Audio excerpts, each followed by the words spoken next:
In this video, I'm going to show you how to fix Premiere Pro error code 5, especially when you see Selector 46 or the message Importer returned bad result. This is one of those export errors that can feel confusing, but in most cases, it comes down to a single bad clip, a broken effect, or a rendering issue in one specific part of your timeline. The good news is that you can usually fix it without rebuilding your entire project. If this tutorial helps you, make sure to hit like and subscribe for more easy Premiere Pro fixes. Let's start with the most important step, finding the exact problem area. When Premiere Pro shows this error, it usually gives you a timecode.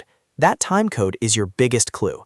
Go to that exact point in the timeline because there is a very good chance that a clip, transition, effect, or piece of media right there is causing the export to fail. Don't just guess and start changing random settings. First, jump directly to the timecode shown in the error message and inspect everything on that section of the sequence. Now look closely at the clip at that location. If you added any third-party effects, plugins, presets, transitions, or heavy color adjustments, remove them first. These are often the reason Premiere Pro throws error code 5. A corrupted effect can stop the export even if the rest of the project is fine. Try deleting the effect from that clip and export again. If the export works after removing the effect, then you've found the cause. If removing effects does not fix it, the next step is to render that section of the timeline. Sometimes the timeline preview or a single frame is causing the issue, and a clean render can help Premiere Pro get past it. You can try rendering the work area or just that section of the sequence and then export again. This is especially useful if the error happens at the exact same frame every time. Another very effective fix is to switch from hardware encoding to software encoding. To do that, open Export Settings, go to the Video tab, and find the Performance setting. If it says Hardware Encoding, change it to Software Encoding.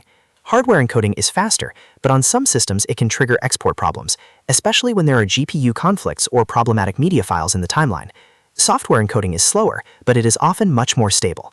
If you are working with H.264 footage, that can also be part of the problem. H.264 files are common, but they can sometimes cause export failures, especially if the file is damaged or heavily compressed.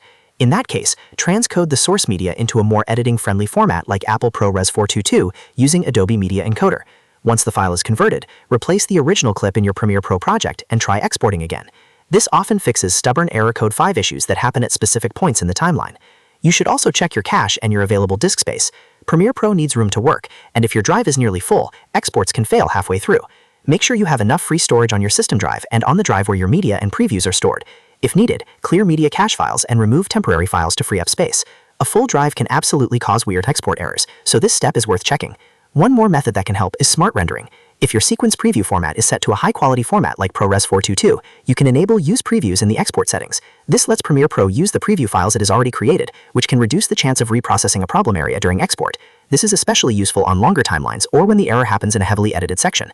So if you're dealing with Premiere Pro error code 5 Selector 46, remember the order. First locate the exact timecode, then remove effects, then try rendering that section, switch to software encoding, transcode suspicious H.264 clips, clear cache and free up disk space, and finally, use previews if needed.